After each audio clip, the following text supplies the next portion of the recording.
This is the quick start video that explains the TimeLog Activities Report and how to navigate to it. Normally, you would review the report by starting with the workflow navigation or selecting this report after you enter or edit data in the TimeLog. I will start with an overview of the TimeLog Activities Report and then we'll walk through the navigation. The TimeLog Activities Report consists of two tables. The first table here is actual hours worked versus planned.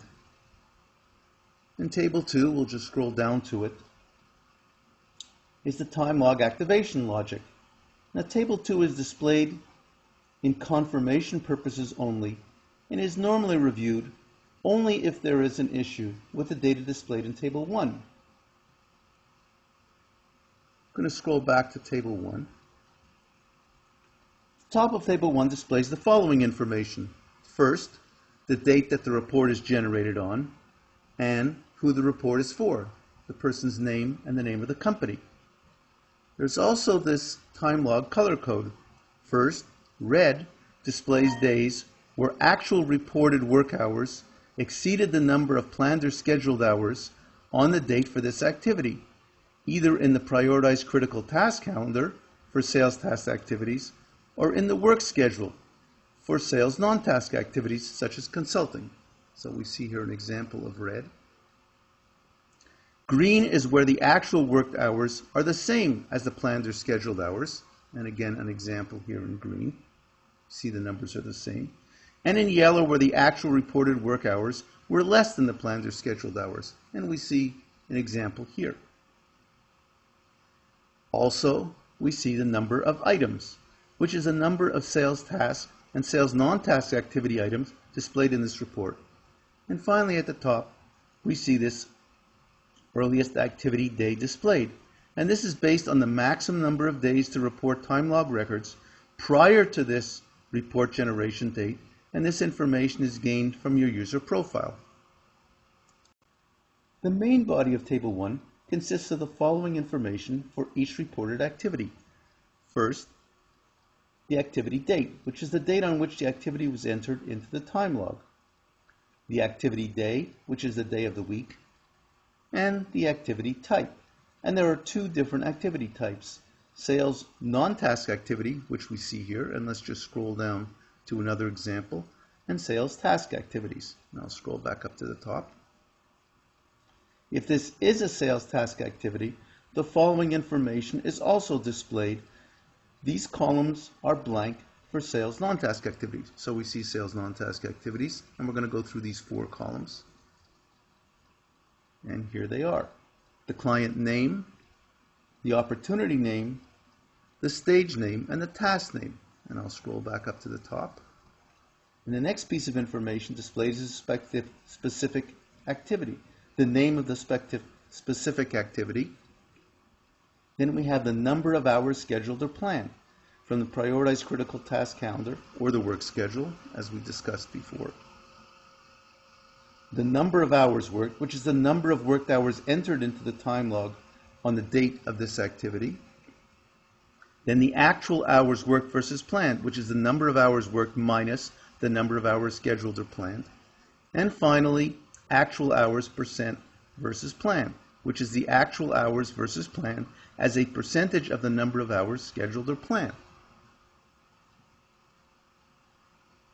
And in the case where no hours were planned, then this field is displayed as an N/A. I'm just going to scroll down now to Table 2. The main body of Table 2 consists of the following information for each reported activity. What is repeated from Table 1 are the activity dates through to the specific activity. So it's only these last 4 columns that are different. Activate critical task calendar checks displays in TimeLog a warning message if you select a date for which no activities were planned in your activity schedule.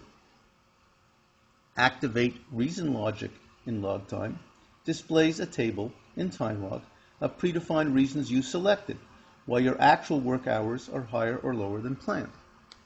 Activate zero non-task sales work hours logic displays, again in TimeLog, a table of predefined reasons you selected, while your actual work hours for a specific non-task sales activity is entered on a date when no work hours were planned for the specific non-task sales activity. And finally, activate 0 task sales work hours logic, as you might suspect, displays a table in TimeLog of predefined reasons you selected, while your actual work hours for a task sales activity are entered on a date when no work hours were planned for this specific task sales activity. I'm going to scroll back up to the top and I'm going to click on the workflow selector to start the navigation process.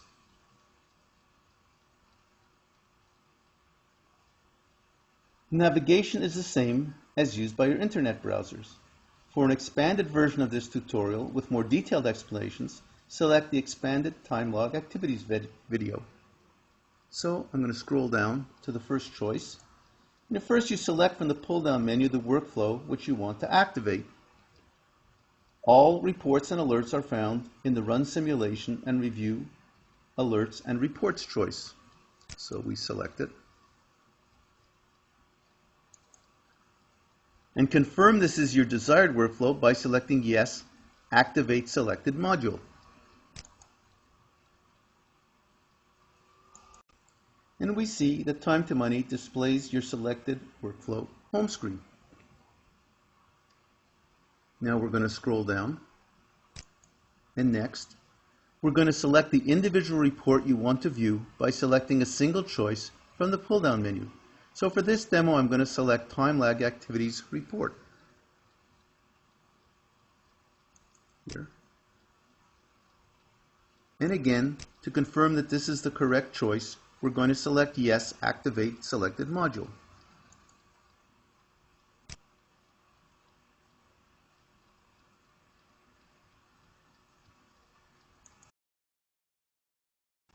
And we see that Time to Money has displayed the selected report in this new tab. And we can scroll down and see Table 1, as we discussed earlier, and Table 2. Just scroll back up to the top. This completes the Quick Start video that explains the TimeLog Activities Report and how to navigate to it.